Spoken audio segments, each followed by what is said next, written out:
والأشواق للرحمن سلفت بها أسلافه فتورثت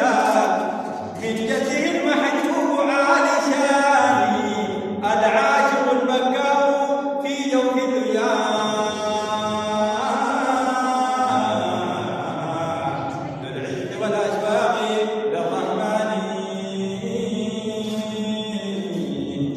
فهمي تضالى عن بيان صفاتكم يا سيدي فالأقبض لعناني فاقبل بفضلك مدح عبد قاصر عن باعي أهل